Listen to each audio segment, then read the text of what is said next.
just sedated TJ. I went over, he came to his lockout and we injected him with the knockout drugs.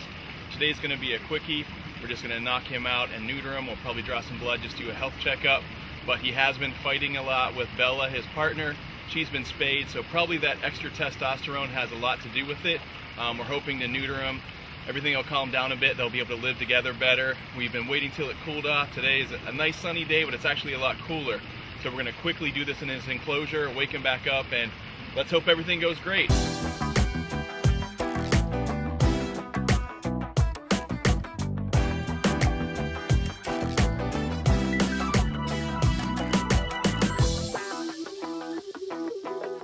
One of the questions we often get is when we do a neuter is, why would you neuter an endangered species?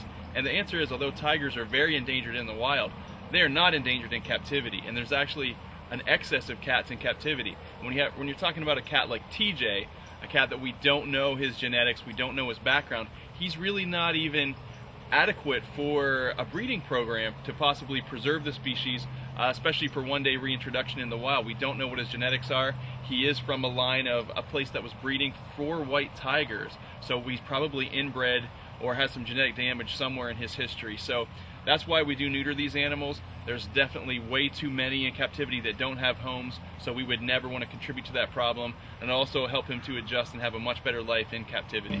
So we're almost done with the first one, and everything is going good so far. My job is basically just to watch the head, the bitey part, make sure he doesn't start waking up. If he starts to feel anything back there, which he shouldn't, he's going to show it in his face, and then we'll know we need to give him a little more sedative. But so far so good. He is a huge tiger. Take a look at his claws. His paws are so heavy when you're picking him up, but look at those nasty claws. You can see they're not that long. Actually, he hasn't worn down, but they are so sharp I could actually cut my thumb. And they're also pretty nasty.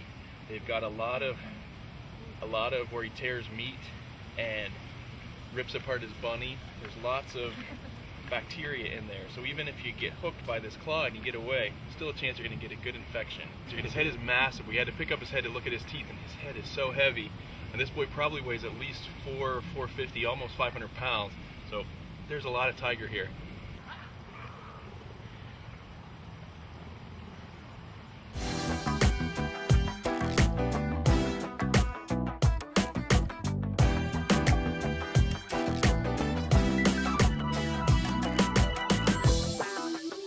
So 2 days later, the surgery went great. TJ is back to normal. He doesn't hate me. He's actually doing pretty good, and hopefully that'll reduce his aggression levels a little bit, and we'll get him back in with Bella real soon.